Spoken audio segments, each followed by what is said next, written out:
En el Centro Cultural Toncariqui, ¿nos ven, nos oyen bien? Sí, magistrado. Gracias, Bueno, acusados. Bien. Con la presencia del tribunal en su composición de origen,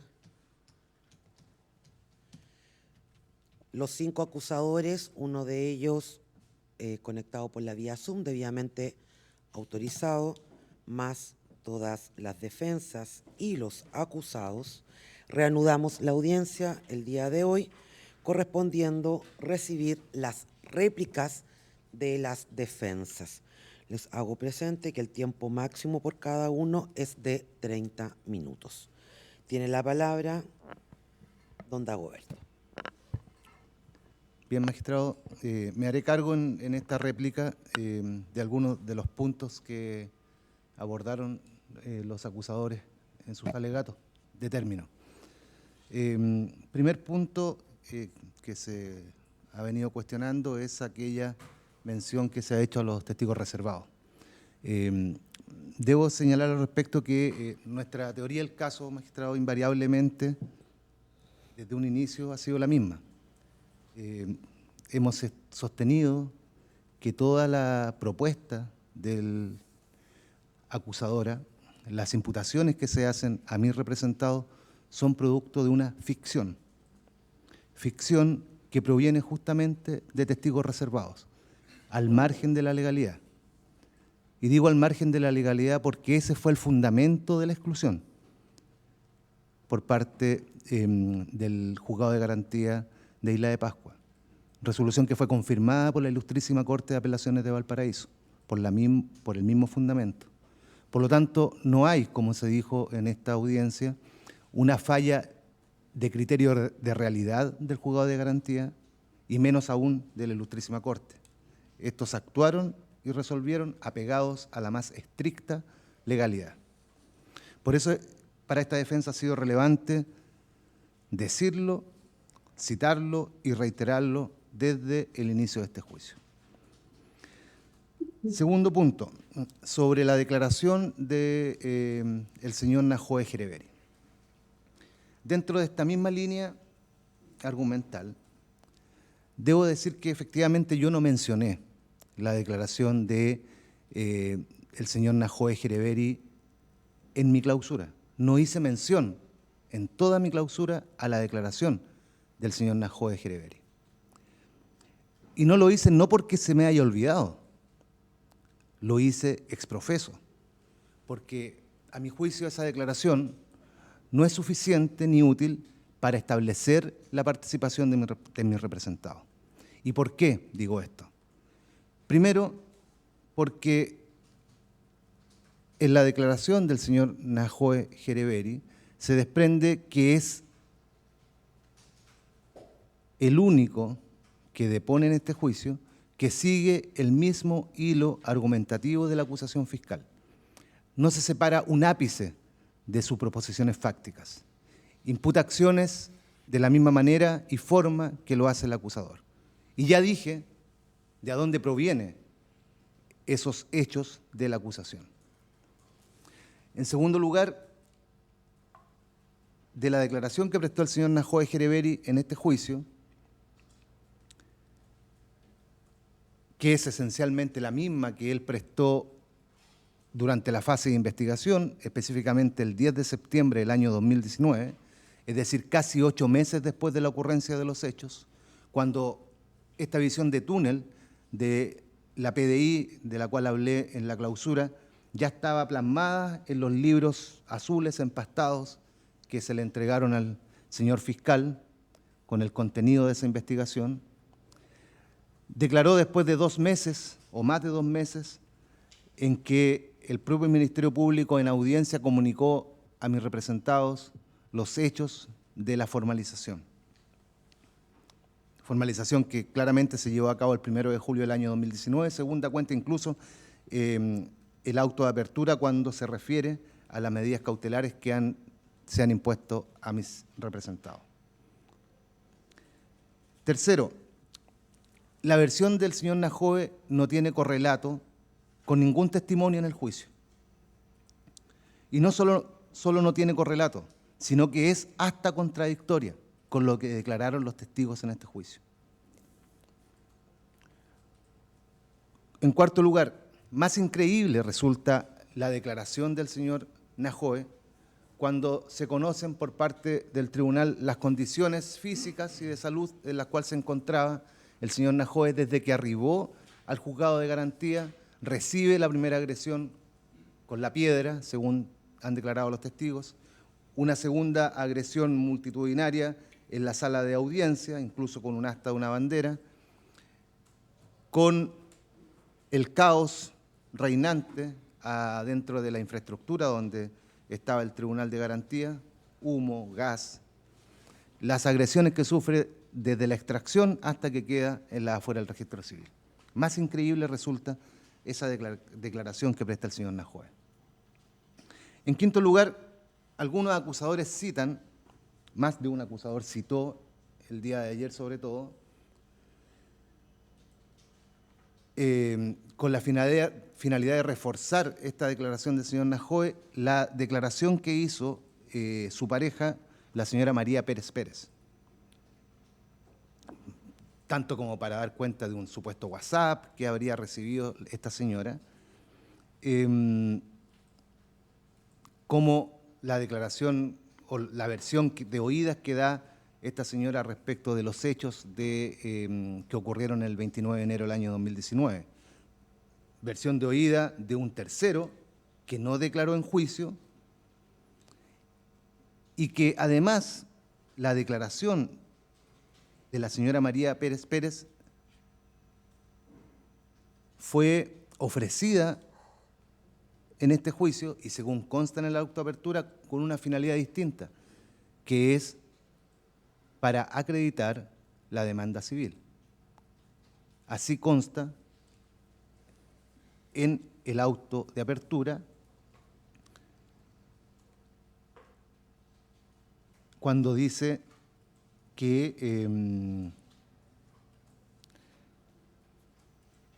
el querellante y demandante civil hace suya en todas sus partes la testimonial ofrecida por el Ministerio Público en la acusación fiscal a objeto de que depongan sobre los hechos en que se funda la acción civil, como asimismo la naturaleza y cuantía de los perjuicios sufridos por los demandantes.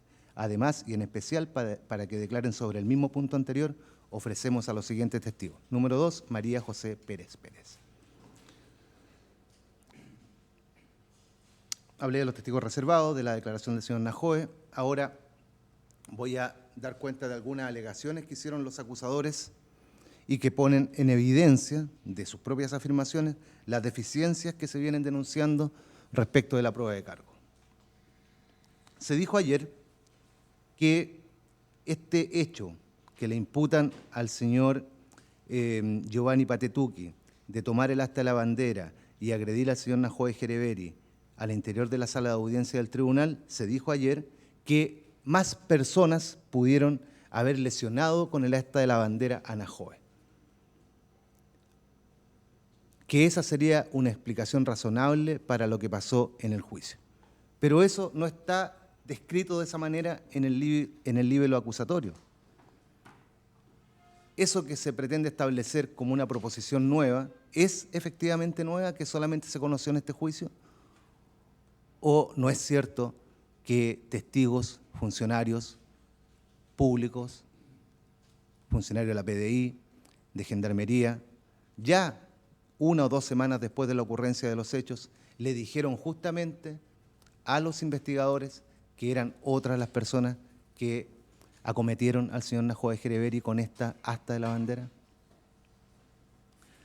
En segundo lugar, se trató o se dijo específicamente que respecto a la zona focal del incendio, esa zona focal del incendio era el mismo lugar en que se hizo por los sujetos un forado en el techo.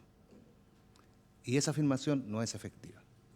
La zona focal, según lo que declaró la perito, es en el lado surponiente, en la sala de garantía del tribunal. La bodega, según lo pudimos comprobar cuando se exhibieron incluso los planos, se encuentra a un costado del inmueble, específicamente aquel que da al costado del mar. Tercero, tampoco es efectivo que el tribunal conociera de todas o del contenido total, más bien, de las diligencias realizadas respecto del video 1. Solo conoció una parte de esa diligencia. Solo conoció aquella parte donde el inspector Vidal dio cuenta del primer sujeto que aparece en el video, cómo lo cotejó con el biométrico del registro civil y qué acción realizó. De las otras personas no se le preguntó ni las acciones que realizaron, ni qué lugar aparecen en el video, ni tampoco cómo cotejó su identidad. Eso no ocurrió en el juicio. Es como si utilizáramos para este juicio, para determinar, para llegar a una conclusión, lo que se dijo acerca de una chaqueta que se habría levantado con cadena de custodia al día siguiente de la ocurrencia de los hechos en los alrededores del registro civil y que pertenecería supuestamente al León Pacarati porque en uno de los videos aparecía con esa chaqueta. Es lo mismo, eso no ocurrió en el juicio. Dos puntos relevantes que también me gustaría destacar son aquellos referidos a la convergencia del dolo que se dijo el día de la clausura y creo que también ayer, y cuando se plantea ayer por uno de los acusadores la alevosía como calificante del homicidio. En cuanto a la convergencia del dolo, de la manera en que se propone por parte de los acusadores establecer esta convergencia, a mi juicio no es posible hacerlo. Lo primero que se debe hacer para efecto de determinar la convergencia del dolo es establecer la participación, establecer la coautoría. La convergencia exige justamente primero establecer la coautoría y después atribuir responsabilidad por un hecho típico a cualquiera de los partícipes o coautor si estos orientan subjetivamente sus conductas a la realización del delito. Pero no es lícito, jurídicamente hablando, por supuesto, pretender establecer primero que una turba de personas, porque gritaba tal o cual cosa, estaban de acuerdo con un plan común y, por lo tanto, después de establecer eso, concluir que cualquiera de los que estaban en esa turba tienen un dolo común. Eso no es correcto. Primero se establece la participación y si ella no está acreditada, no hay convergencia de la cual hablar. Se dijo también ayer, como señalé, que en este homicidio se habría actuado sobre seguro para efecto de la calificación. A nuestro juicio no hay homicidio calificado en la acción de extracción de Najoa Hereveri. No hay alevosía. No se actuó ni a traición ni sobre seguro. No hay homicidio proditorio. No se actuó bajo la apariencia de amistad o disimulando enemistad, ni tampoco homicidio con aguato, una agresión oculta. Najoa Hereveri siempre estuvo bajo custodia del Estado, con custodia armada del Estado y con capacidad de defenderle. Finalizo, sus señorías, mis alegaciones dando cuenta que, o reafirmando que todas mis alegaciones en este proceso penal han sido estrictamente jurídicas. Ante vuestro tribunal, ante el juzgado de garantía de la Isla de Pascua, en los alegatos ante la Ilustrísima Corte de Apelaciones de Valparaíso e incluso en la Sala Penal de la Excelentísima Corte Suprema. Me mantendré en esa línea, a pesar de que mis contendores, en sus clausuras, han exigido al tribunal un veredicto condenatorio fundado en cuestiones extrajurídicas. Y cito, porque se trató de un atentado a un tribunal de la República, porque las vías de hecho superaron la norma, el respeto a la institucionalidad, porque esos hechos no pueden quedar en la impunidad, porque es la primera vez, eso dijeron, la primera vez en que se violentó el Estado de Derecho en nuestro país. La primera vez. Solo recordaré, su señoría, que en una de las jornadas de este juicio vuestro tribunal resolvió un incidente. En ese incidente se permitió un ejercicio del artículo 332 a todos los intervinientes respecto de una diligencia policial. Y vuestro tribunal resolvió ese incidente y dijo el tribunal, para fundarlo, intervinientes, acá lo que se busca es la verdad procesal. Y a eso apelo. Creo firmemente que en la dialéctica de este juicio, la tesis del Ministerio Público no ha vencido. Que con las pruebas rendidas no es posible acreditar las acciones imputadas a mis representados de la manera propuesta por los acusadores. Creo firmemente que nuestra teoría del caso es sólida y contundente. No se podrá destruir el estado de inocencia de mis representados. Nuestra teoría del caso vencerá y por eso insisto en un veredicto absolutorio. He dicho, magistrado. Bien. Tiene ahora la palabra la defensa número 2. Señor Ceperiza, su turno. Gracias, señoría. Brevemente también me voy a hacer cargo de algunos puntos que se han planteado por los colegas de las partes acusadoras. Respecto a lo que hablan del dolo común, sosteniendo como que todas las 300 personas que estaban, 500, 200, 300 personas tendrían ese dolo común, porque al parecer esa es la intención. Se descarta con la propia acusación, toda vez que si fuese coherente tendría que haberse imputado a todas las personas por homicidio. O sea, todas las personas, o sea, si todos los que participaron en esa actuación tenían ese dolo común, todos los partícipes, a Motoki, todas esas personas que incluso salieron con salidas alternativas o que no están en este juicio o que están imputados por daño, por obstrucción, por diversas figuras que no dicen relación con el homicidio, tendrían todos que haber sido imputados por homicidio. Si esa es la consecuencia lógica, si yo sostengo que hay un dolo común de las 300 personas, bueno, yo logré identificar a 20, terminaron muchos por salidas alternativas, entonces no los imputé por homicidio. Luego, de los 10 que no todos están imputados por homicidio, hay múltiples actuaciones, hechos que se señalan que no dicen relación con homicidio. Entonces no puede haber un dolo común. Una imputación de dolo común no se sostiene con los propios hechos de la acusación. Respecto, señoría, a algunas anotaciones que se señalaron respecto al punto focal, que se señaló que la propia pericia o la perito en realidad había señalado que no era posible descartar otros puntos focales. El problema es que la acusación descarta otros puntos focales. Ese es el punto. No es que la pericia descarte o no otros puntos focales, lo relevante es que la acusación señala un solo punto focal para el incendio del tribunal.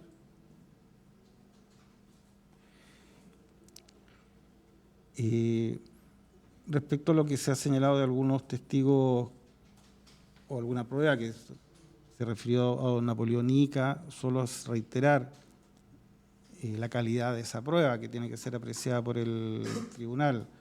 Un hermano Francisco de un coimputado que va a declarar para favorecer su situación procesal y que incluso la imputación que señala, y que es el único que hace esa imputación de todo el resto de 300 personas que estaban ahí, ni siquiera se corrobora con los hechos de la acusación, o sea, es distinta a los hechos de la acusación.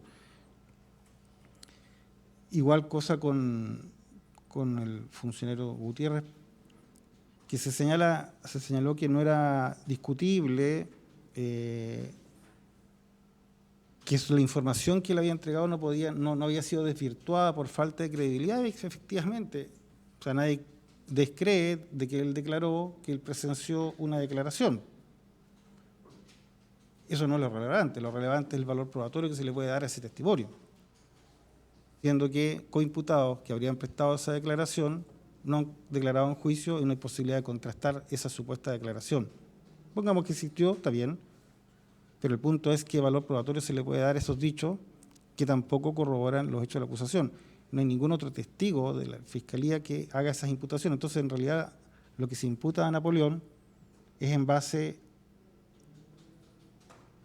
a dichos respecto de un testigo que es de dudosa credibilidad y que además que si fuese a darse crédito a esos dichos, tendría que, en coherencia, darse crédito completo, en la parte en que esos imputados descartan su participación en base a sus propios dichos, y decir, bueno, si como la persona dijo que no participó, basta con eso. Sería bastante fácil, se resolverían los juicios fácilmente con esa lógica. Y finalmente, señoría, como efectivamente en las réplicas se hizo mención a las pericias, me voy a hacer cargo en esta parte. No obstante que respecto a Napoleón, claramente a juicio de la defensa no hay ningún tipo de participación en los hechos que se le imputan.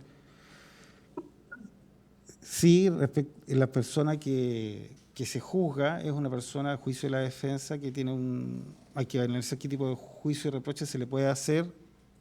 Lamentablemente tengo que hacer esa alegación ahora porque no aparece como incongruente, pero así está establecido en el código. Efectivamente, el juicio de reproche de él es disminuido, evidentemente, no hay una inimputabilidad, eso nunca lo sostenió la defensa, porque sería incompatible con las conclusiones de las propias pericias. Pero evidentemente el estado de salud mental de él, que es lo que declaró doña Nicole Balin, y que es lo que depone su ficha clínica extensa, años de atenciones médicas de todo tipo, de salud física y mental, revelan claramente que esa persona tiene un juicio de reproche diferenciado, disminuido evidentemente, en cuanto a, primero, diagnósticos que no dicen relación con salud mental, pero que van sumando la diabetes mellitus, la gota, el consumo crónico de alcohol, que ahí sí hay un antecedente para la salud mental, pancreatitis crónica, dislipidemia, trastorno afectivo, hipertensión, tabaquismo y la amplia lista de fármacos que tiene que consumir diariamente para tratar todas esas patologías, además del problema de salud mental de este trastorno bipolar tipo 2, con estos episodios depresivos mayores, junto con episodios hipomaníacos, el trastorno por consumo de sustancias, de larga data, ideaciones suicidas, intentos suicidas efectivos. Efectivamente se trata de una persona que tiene esta patología dual y este consumo de sustancias. Evidentemente uno podría plantearse cómo será su juicio de reproche. Evidentemente es diferenciado y tiene que ser disminuido en relación con otras personas que no tienen estos problemas de salud mental absolutamente acreditados. La imputabilidad disminuida, quien la determina es el tribunal. Uno plantea los antecedentes médicos de salud y el tribunal es el que determina si esos antecedentes dan o no para una disminución al juicio de reproche. Lo que tiene que acreditar la defensa es que esta persona padece problemas de salud mental, física y mental, y de larga data, y que sí influyen en su raciocinio, evidentemente, y disminuyen su imputabilidad. Eso es lo que podemos señalar, señoría. Entendemos que respecto de Catiri, Jagaraji, la prueba es muy débil, señoría, no, salvo alguna imputación que ha de haberlos visto en el techo, que ya la desacreditamos de doña Marjorie, no hay mayores imputaciones, y reiteramos, señoría, lo ya expuesto en la clausura. Por eso reiteramos las alegaciones de absolución.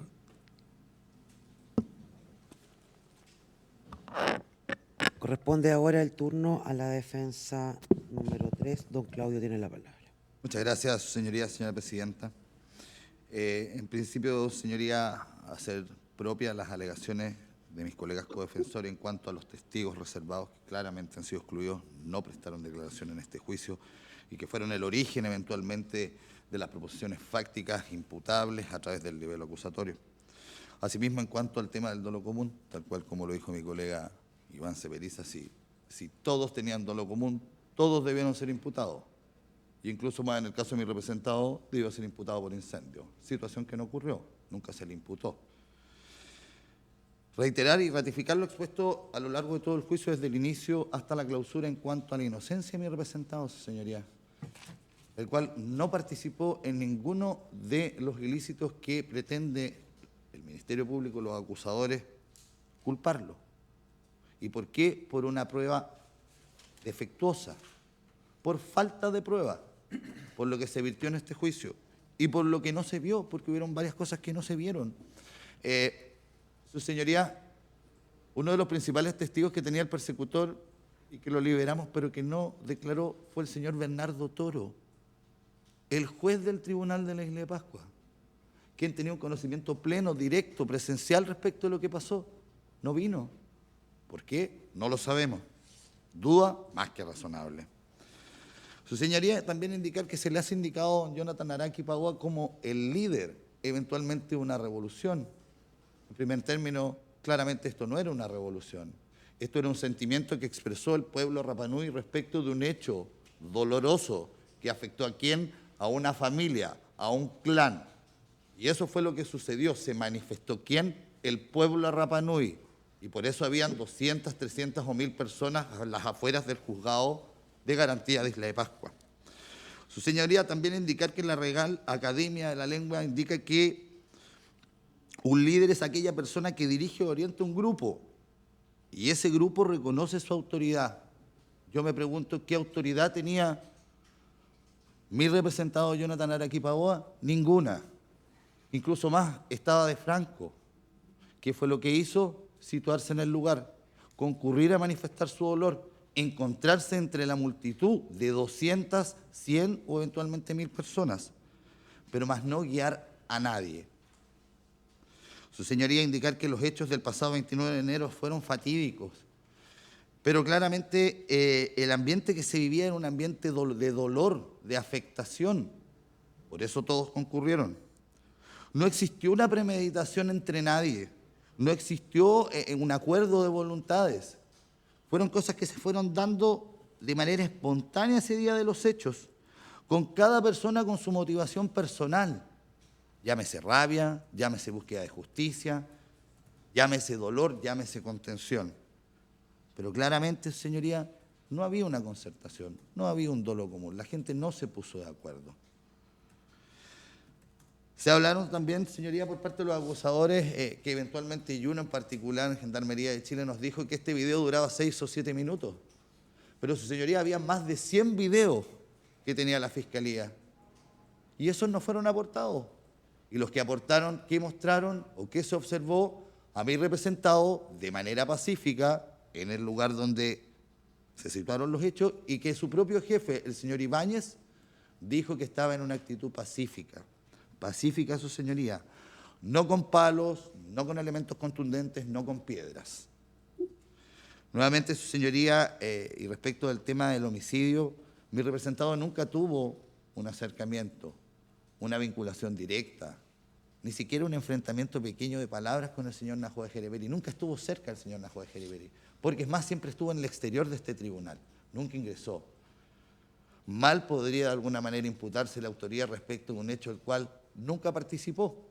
Y eventualmente, si lo que justifica la imputación es eventualmente esta obstrucción, su señoría, no hubo obstrucción a una ambulancia, no hubo una obstrucción a un carro de bomberos. ¿Por qué? Porque existían diversas vías de acceso y porque don Jonathan Araki Pagua era una sola persona dentro de un grupo de 100, 200 o 1000 y no era un líder. Era solamente parte de la gente que se estaba manifestando. Su señoría, también indicar que la abogada querellante de Gendarmería ayer también nos dijo, eventualmente en sus réplicas, que los documentos exhibidos en este tribunal solamente se referían para acreditar daños. Pero yo creo que, su señoría, tanto este honorable tribunal como los que estamos aquí abogados sabemos que uno de los deberes de los funcionarios públicos es informar, registrar qué es lo que ocurre, cómo ocurre y quién lo efectúa. Y la abogada de Gendarmería nos dijo, no, pero mucho después eventualmente se hicieron esos oficios por el señor Ibáñez, por doña Baijiroa, por funcionarios. Pero, su señoría, esos oficios deberían estar aquí, como prueba, en este juicio, durante todas las 30 o más jornadas que hemos tenido. Eso no se vio, eso no se acreditó, eso no se acompañó, y por lo menos, por lo que entiende este defensor, eso con suerte es un supuesto, pero no una prueba, porque la prueba debió vertirse en este tribunal ante su señoría.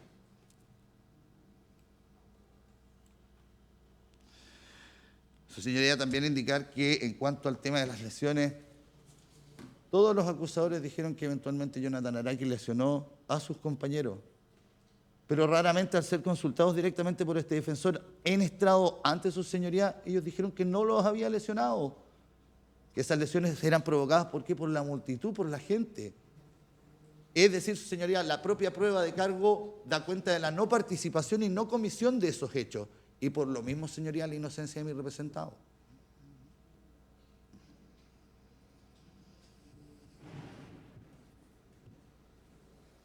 Su señoría, también indicar que, como lo hemos señalado, un requisito para efecto de acreditar el tipo penal del homicidio es tener un antecedente que dé cuenta del riesgo vital que tenía en ese momento el señor Najoa Jereberi. El querellante particular trajo a la señora cónyuge de don Najoa Jereberi, quien eventualmente dijo que había estado en coma, pero su señoría, yo me pregunto, ¿la señora del señor Najoa Jereberi es médico? La señora del señor Najoa Jereberi es perito médico legista. ¿Puede ella suplir algo que debe ser acreditado ante el tribunal? ¿Mediante qué? Mediante información médica, documentos. Solamente tuvimos que un informe de traslado. Dato de atención de urgencia al Hospital Jangaroa, no hubo. Ficha clínica de eventualmente el Hospital Salvador, tampoco. Perito que hubiera concurrido, un médico que hubiera tratado al señor Najoa, tampoco. ¿Cómo poder acreditarlo si una parte fundamental es saber si estaba en riesgo su vida? Y eso no fue probado por el persecutor. Y por lo menos no lo vio este defensor en estrado.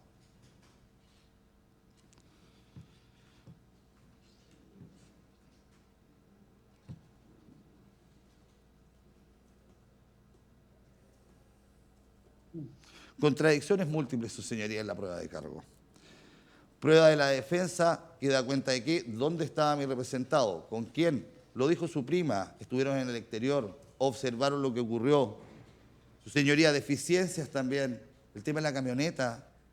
Señoría, ¿alguien vio a mi representado manejar ese vehículo? Nadie. ¿Alguien lo depuso en el tribunal? Nadie. Su señoría, ¿había alguna fotografía que mostrara ese vehículo obstruyendo algún paso en algún lugar? Ninguna.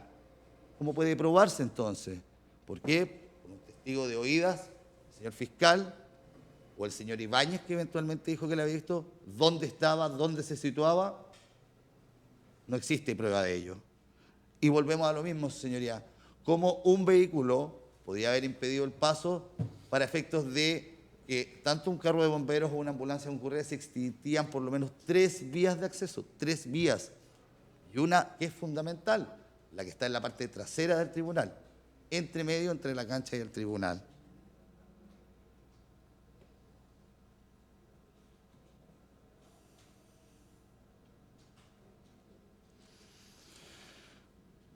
Su señoría, también indicar que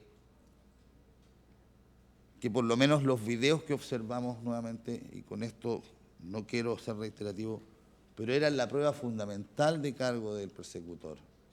Y ninguno de ellos pudimos observar en una actitud violenta, en una actitud de daño, cometiendo algún hecho ilícito al señor Araki Poboa. Simplemente lo observamos de observador y no lo negamos. ¿Estaba presente? Sí. ¿Tiene participación? No. ¿Se ha acreditado ante este tribunal? Tampoco. La prueba claramente es defectuosa.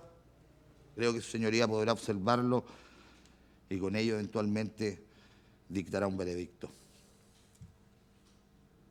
Su señoría, Jonathan Araki Poboa era un funcionario que llevaba a lo menos 20 años, señoría. Tenía eventualmente 32 años. O quizás me puedo equivocar en el tiempo, pero era una persona que amaba su uniforme, que hasta el día de hoy sufre. ¿Por qué? Porque fue excluido de las filas de Gendarmería de Chile. Y por lo mismo jamás hubiera lesionado o dañado nada que se refiriera a la institución que desde el inicio hasta que fue expulsado adora, quiere y se ha mantenido. Y en ese sentido también, señoría, se le consultó al señor Ibáñez si él había visto o había tenido algún problema respecto a este funcionario. Nunca. Porque se situó en el lugar, vuelvo a reiterarlo, por dolor, por una afectación. Y finalmente, su señoría,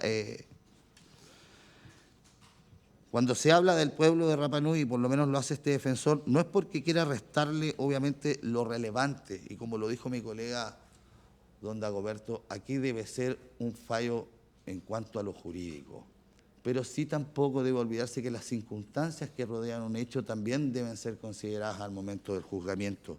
Y aquí no estamos frente, en definitiva, a un homicidio o eventualmente un hecho que ocurre en la vida cotidiana de todos los chilenos. Estamos hablando de un problema que se suscitó por gente que es de una etnia, que tiene una cultura y que claramente su actuar, su hablar y su realidad es distinta de la del continente. Es el pueblo de Rapa Nui y eso debe considerarse. Señoría, solo para terminar, y quisiera citar un par de personajes. Abraham Lincoln dijo alguna vez: la probabilidad de perder en la lucha no debe disuadirnos de apoyar una causa que creemos justa. Han sido 5 años de un proceso que hoy llega a su fin, en el que desde un principio, junto a mi equipo de trabajo, en especial doña Ana Romero, quien me ha ayudado en todas las jornadas, hemos luchado, ¿por qué? Por dar cuenta de que nunca participó mi representado en ninguna de estas imputaciones, su señoría, y que claramente se vio en el lugar equivocado y eso trajo una consecuencia. ¿Pero por qué? Por dolor, por una afectación personal. ¿Respecto de qué? De la muerte de su hermano o primo, Luis Araki Paoa, el Chancu. Nuevamente, y desde el inicio también indicar, su señoría, y ya se había prejuzgado a mi representado cuando salieron las noticias, el gendarme que se vuelve en contra de su institución, el gendarme que inicia los incidentes, el ex gendarme, pero se olvidó la presunción de inocencia. Su señoría, ser gendarme no hace que uno sea culpable y menos que acredite haber participado en hechos ilícitos. Y en ese sentido creemos nuevamente en la presunción de inocencia, en el juzgamiento que hará este honorable tribunal y en la prueba feble o defectuosa que ha rendido el persecutor y creemos que no acredita la participación de don Jonathan Araki.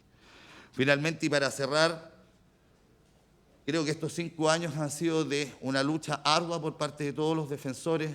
Creo que de alguna manera hemos tenido muchas discusiones y también, como lo dijo el señor don Dagoberto Pastén, los testigos fundamentales fueron excluidos. ¿Por qué? Porque claramente no correspondía que ingresaran a este juicio por un problema de estricta legalidad. Finalmente, su señoría, la justicia es un valor que se inclina a obrar y juzgar, teniendo por guía la verdad y dando a cada uno lo que le pertenece o lo que le corresponde. Por lo mismo, su señoría, creemos que en este caso, respecto de este juicio que nos ha llevado tantas jornadas, esperamos el tribunal y sus señorías se dicte un veredicto absolutorio, finalizando que por lo menos este defensor entiende que los que están acusados no son los que participaron y efectuaron estos hechos y los que deberían estar, solo recordando que fueron 27 formalizados y que por lo menos 2 de las que eventualmente se formalizaron y les dieron salida alternativa eran las que llevaban a la turba, eran las que dirigían y eran de alguna manera, y como dicen por ahí, los líderes. No así don Jonathan Araki. Nuevamente reitero mi solicitud de absolución. Muchas gracias, señora presidenta. Bien, corresponde ahora el turno de la réplica de la defensa número 4. Tiene la palabra don Mauricio.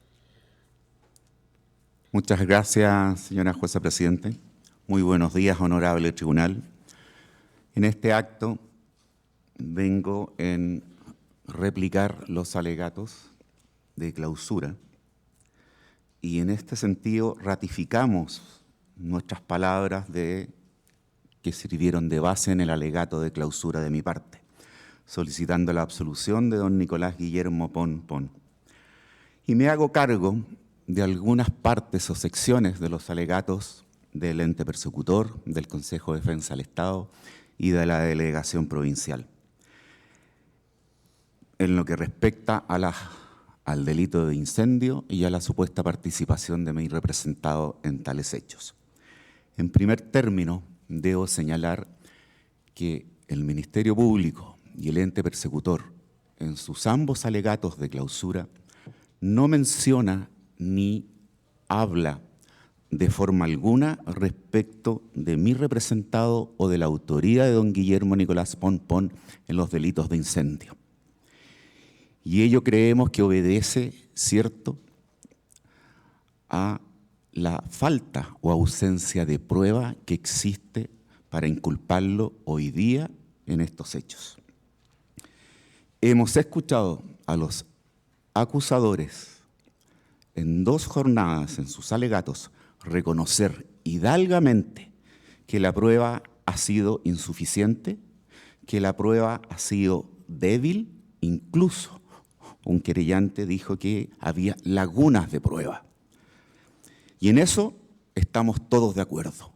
Efectivamente, la prueba hoy en día no es concluyente para que el tribunal estime como suficiente para dar lecturas de condena a varios de los acusados y en especial al señor Guillermo Nicolás Pon Pon.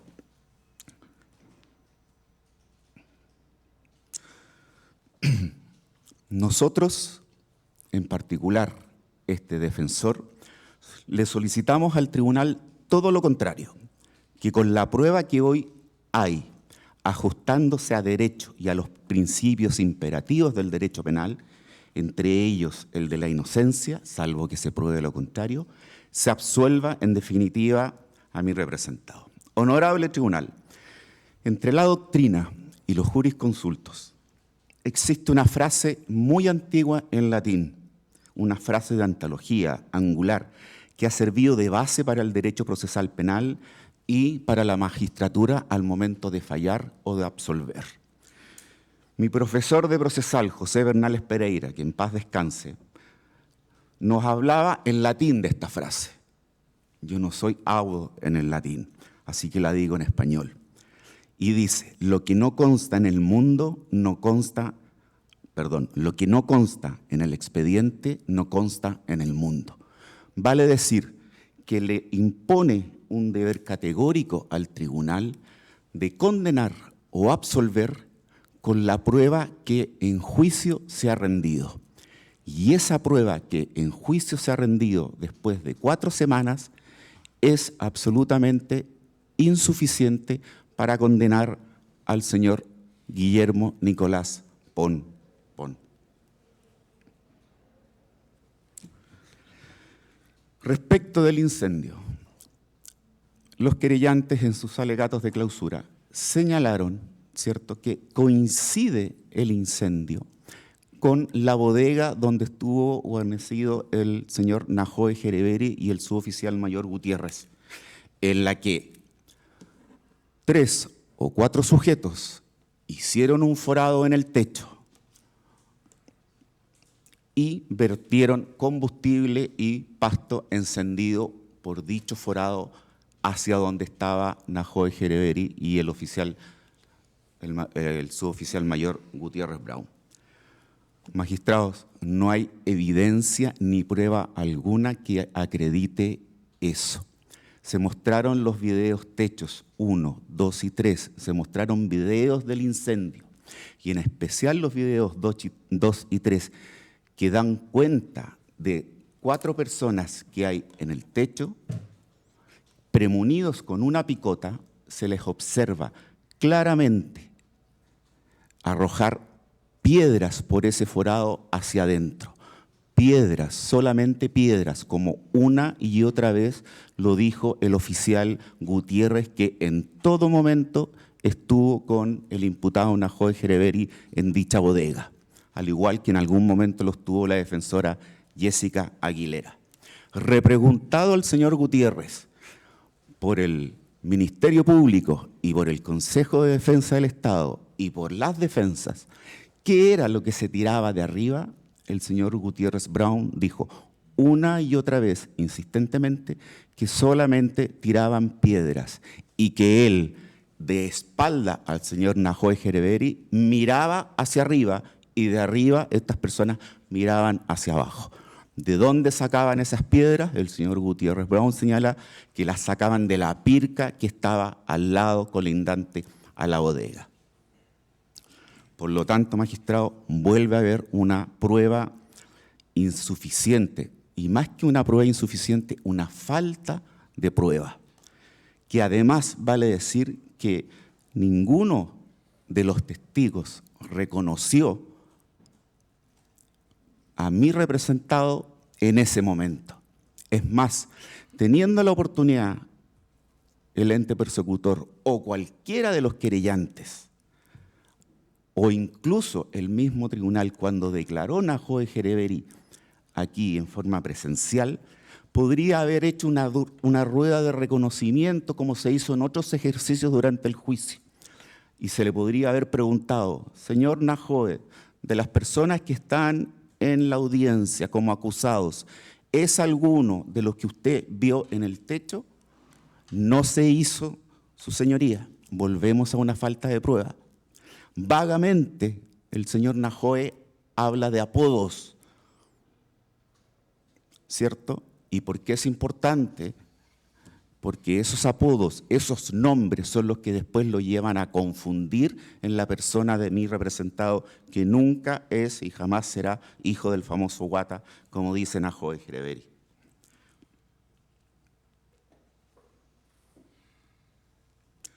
Magistrados, para ir terminando, respecto del informe de la perito, que también se ha señalado, la perito señala y ubica la zona focal del incendio en el extremo surponiente de la sala de garantía, vale decir, en aquella parte colindante, por así decirlo, mediante muralla al medio, del pasillo donde transitaba la gente, ¿cierto?, hacia los inmuebles, pasillo exterior, al frente casi del registro civil. La bodega donde se hizo el forado y se arrojaron piedras y el ente persecutor y el Consejo de Defensa del Estado y el delegado dice que por ahí ingresó el combustible con pasto seco, está en el otro extremo, está en la parte posterior del tribunal, en la parte colindante al Cernatur, en la parte colindante a la Pirca, en la parte que da hacia el costado del mar. Al menos hay entre 9 y 10 metros entre la zona focal del incendio y la bodega. Y otro dato más importante, relevante, que entrega la perito Herrera.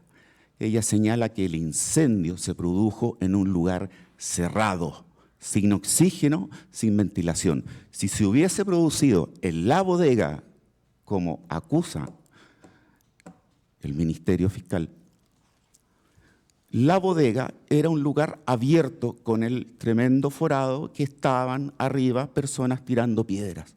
Por lo tanto, de ese solo informe, de esas solas conclusiones, también se descarta el libelo acusatorio en aquella parte que se inculpa, ¿cierto?, a varios acusados y en especial a mi representado, don Guillermo Nicolás Pompón, quien este profesional hoy día defiende.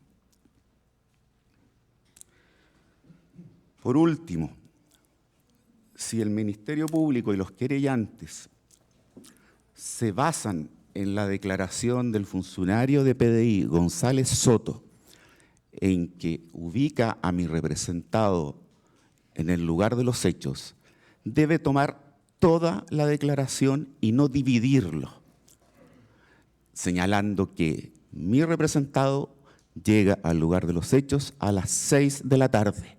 A esa hora el incendio ya estaba desatado y se estaba consumiendo el tribunal. Recordemos que el incendio parte haciendo una situación analógica y cronológica entre las 4:30 y las 5 de la tarde. Por último, para condenar a mi representado deben darse supuestos fácticos que en ningún caso han sido probados ni acreditados acá. ¿Y en qué sentido me refiero a eso? Que se acusa a don Jan Matthew Joropari Paté Pon de que él tenía combustible, que andaba paseándose con combustible, que proporciona combustible a las personas arriba del techo. O sea, hay una acción en la cual Él le entrega combustible a las personas que están arriba en el techo. Estas personas echan el combustible al pasto seco, lo incendian y lo arrojan, ¿cierto?, por el forado de la bodega. 300 personas. La Fiscalía dice, habla alrededor de 900 personas. Más de 30 funcionarios de Gendarmería, Policía y PDI. No hay un solo dato creíble o acreditado o probado a través de un video o de una declaración testimonial de esos eventos acusatorios. Es por ello que solicitamos, ante la falta de prueba abismante y concluyente, la absolución de don Guillermo Nicolás Pon. Muchas gracias, magistrados. Eso es todo. Bien. Finalmente, el turno de la defensa número 5 respecto del acusado Tuki Pon. Tiene la palabra. Sí, con la venida de este honorable tribunal, solicito se escuchen estas réplicas tendientes a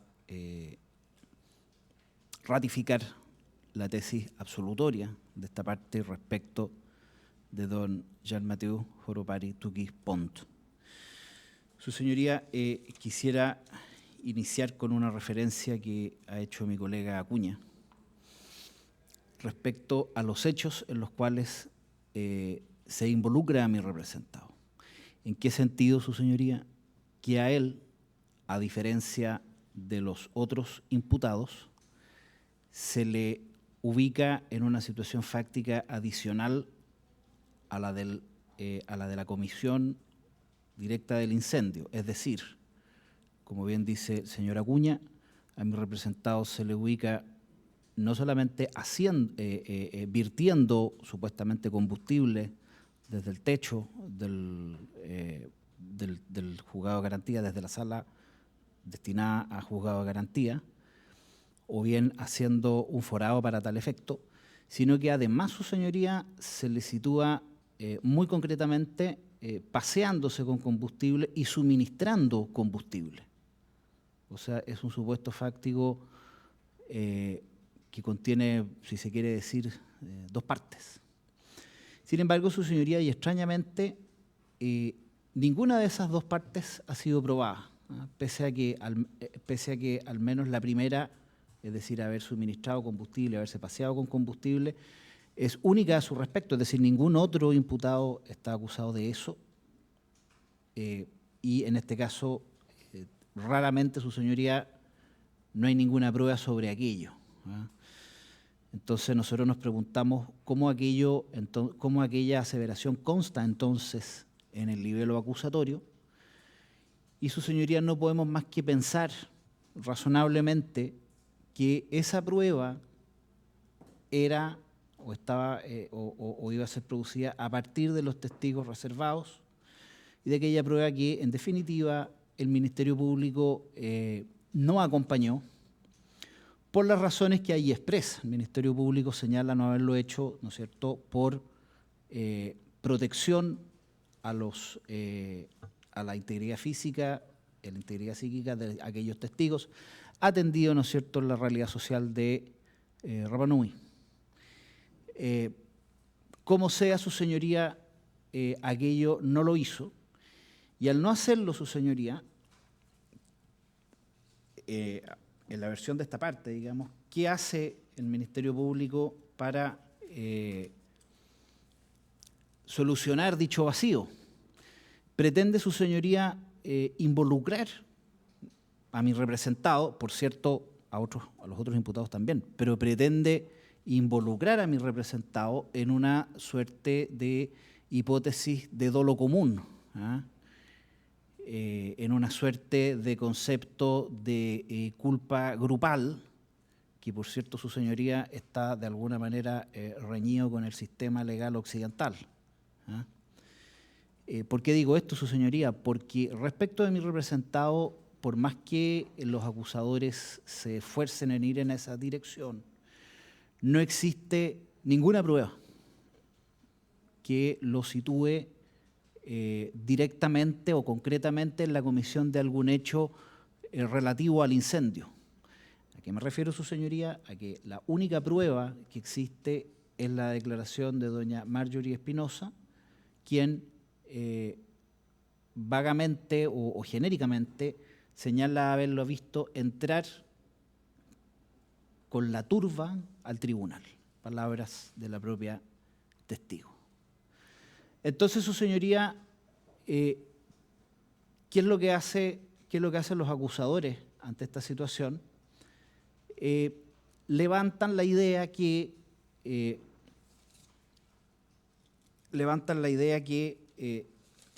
al no poderse descartar otras fuentes de inicio del incendio, tampoco puede descartarse entonces la participación de mi representado. Señala al efecto, su señoría, la parte del Consejo de Defensa del Estado, que aquello constituiría entonces una razón suficiente para tener por acreditada la culpabilidad de mi representado. El punto, su señoría, es que aquel razonamiento, a juicio de esta parte, no aporta a la gravedad que debiera tener dicho indicio. ¿Por qué, su señoría? Si nos vamos al informe pericial de doña Sibila Méndez, la persona que perició perició el origen del incendio. Esta, se refiere a la existencia, como todos sabemos y como se ha dicho ampliamente aquí, dice que se constató la existencia de un foco del incendio, pero dice que ante el efecto del flashover, que consiste, ¿no es cierto?, en la combustión espontánea de los gases que pueden estar en el recinto cerrado, dice, si se produce eso y existe material combustible de fácil combustión, en este caso papeles, ¿no es cierto?, dice, eso impediría descartar que hubiesen habido otras fuentes donde el fuego podría haberse también comenzado a propagar. Ahora, desde ese punto de vista, su señoría, ¿qué es lo que tenemos que tener presente? Tenemos que tener presente que ese propio informe señala también como elemento combustible probable las propias bombas lacrimógenas que tiró Carabineros, ¿ya?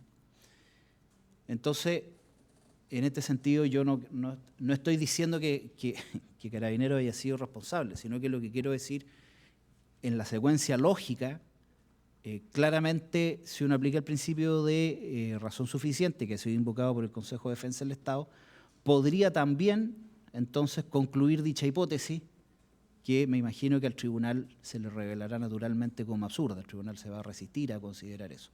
Pues bien, su señoría, eso por sí solo produce que la referida hipótesis, el referido indicio que señala dicho litigante no tenga el carácter de gravedad que éste pretende atribuirle.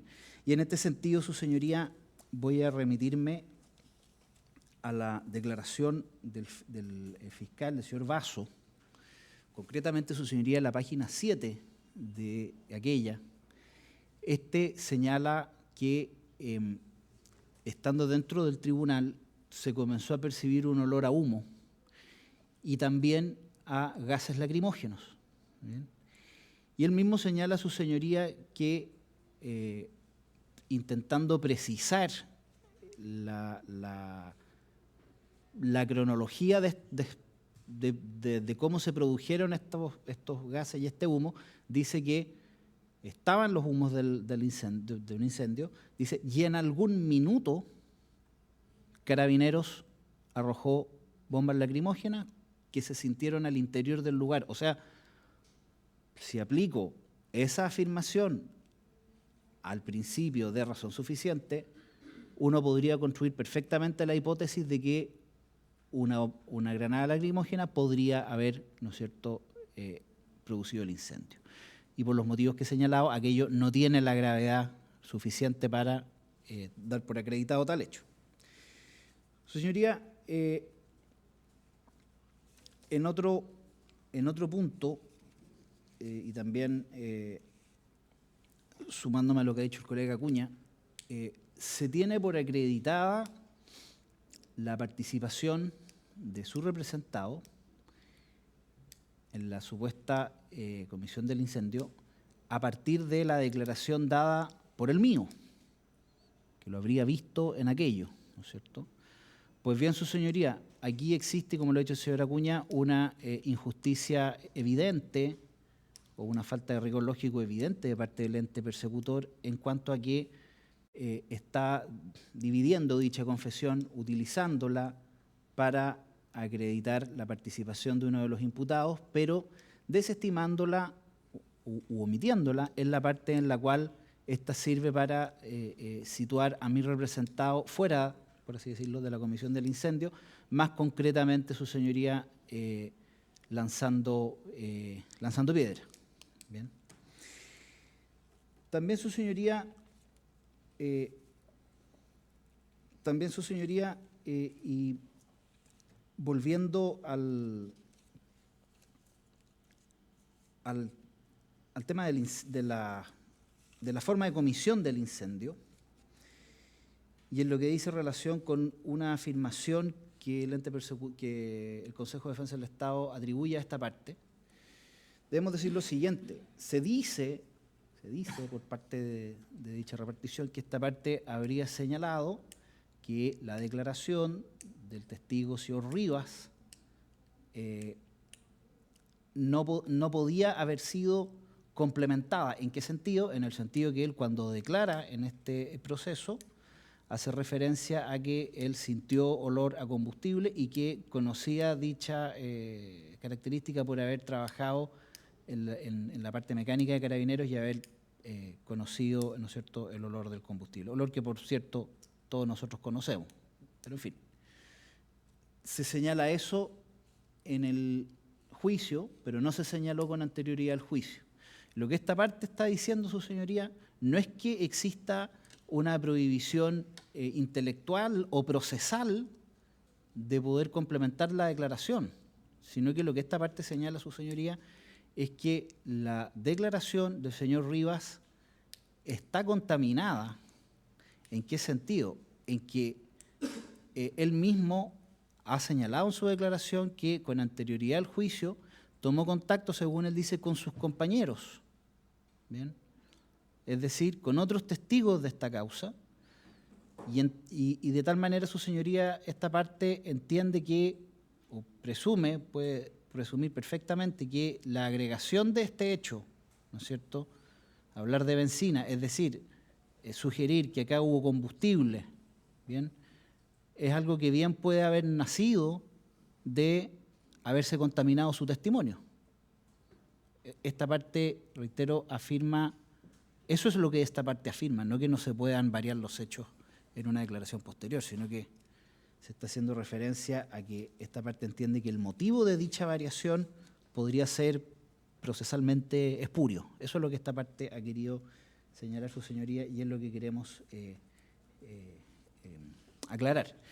Y de tal manera, su señoría, entonces, tenemos que no está este testimonio no es apto para tener por acreditado la existencia de combustible en la comisión del incendio. Tampoco, su señoría, el informe pericial se ha referido a la presencia de tal elemento. Dice el informe que puede ser por muchas razones. Dice por la temperatura, porque el lugar se destruyó totalmente, por el tiempo transcurrido, pero como sea, su señoría, es una evidencia que desapareció, y desapareció probatoriamente, su señoría, en beneficio de los que lo hayan hecho. Eso es así. Así está construido el sistema procesal penal. Y finalmente, su señoría, también sobre este punto, tenemos que hay otro testigo, que es el propio señor Najoe, quien señala haber visto cómo se introducía benzina por este forado realizado en el techo. Sin embargo, su señoría, este testimonio es contradicho por el funcionario González Brown, quien, como todos entendemos aquí, al parecer le salvó la vida al señor Najoa. Funcionario que, curiosamente, cuando declara, señala haber estado todo el tiempo en control de sí mismo, o sea, no haber caído en pánico, lo que da a entender que su declaración podría ser más fiable que la declaración del señor Najoa, que se encontraba en una situación de shock evidente, ¿bien? Y quien señala, como lo ha dicho también el colega Acuña, que en todo momento lo que él vio que se arrojaba al interior de la bodega o de esta sala donde estaba el señor Najoa, que era distinta de la sala donde funcionaba el juzgado de garantía, eran piedras. Por lo tanto, su señoría, esta parte entiende que definitivamente la hipótesis de haber existido benzina como acelerante del incendio o como inicio del incendio, circunstancia que en el libro acusatorio se atribuye a mi representado, es una hipótesis que en absoluto pudo o ha podido ser probada por el ente persecutor. Y su señoría, para ya ir concluyendo, y en lo que dice relación con la tesis de esta parte en cuanto a la recalificación del delito, en concreto, su señoría, desestimando que procediera la aplicación del artículo 475 del Código Penal en pos de que se aplique la hipótesis del artículo 476 del mismo cuerpo normativo, señala el señor fiscal que esta parte, en la forma en que ha argumentado dicha cuestión, estaría incurriendo en una confusión en cuanto a que habría confundido el delito con, o sea, a que habría confundido la hipótesis del 476 con la hipótesis del 474, que se refiere a un delito de incendio calificado por el resultado en cuanto a la producción de lesiones o muerte de personas que hubiesen estado involucradas en el incendio.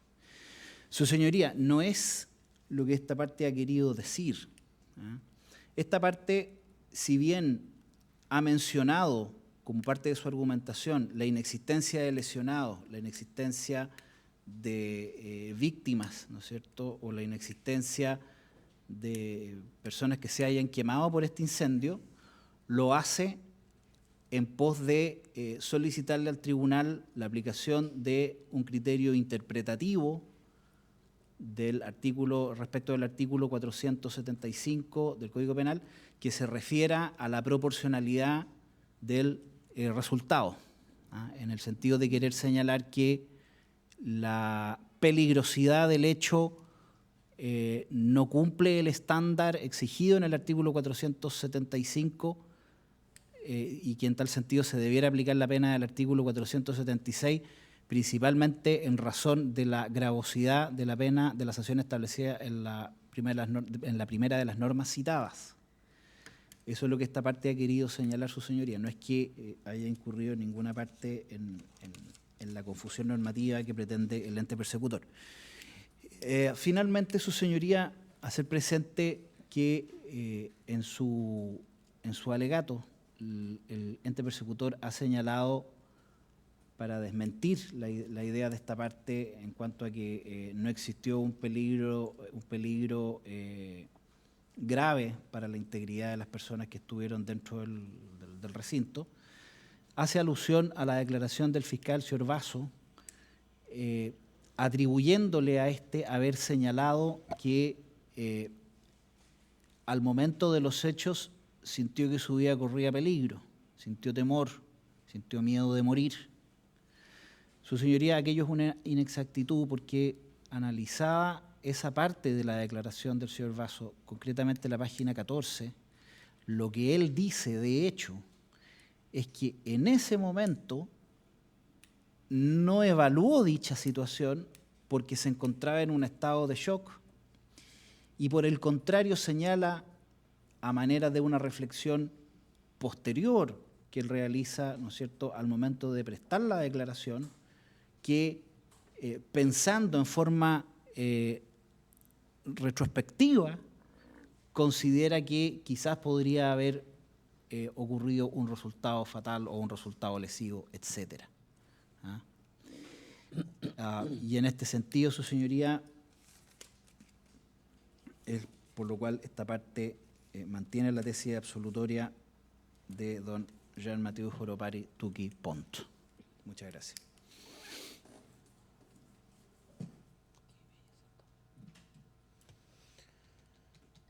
Bien. Hemos concluido las etapas de alegaciones y réplicas. Y el tribunal, según ya se le había comunicado con anterioridad, atento a otras obligaciones que tenemos que cumplir, entramos en receso el día de hoy para el próximo lunes. El horario de funcionamiento el próximo lunes para concluir con los trámites del juicio, esto es, oír, si así lo desean, las palabras finales de los 10 acusados, se realizará a las 10:30 horas, 10:30 horas continental, 8:30 horas insular, para luego deliberar, y ese día les comunicaremos a qué hora se realizará el veredicto dentro del mismo día lunes. Pero a diferencia de lo que hemos trabajado esta semana, que hemos empezado a las 11, el lunes a las 10:30 horas. Acusados, el próximo lunes deben estar a las 8:30 de la mañana ya en dependencias del tribunal. Bien, para que lo tengan en consideración. Receso ¿Vale, hasta... magistrado? Sí. Bien. ¿Hay independencias del tribunal?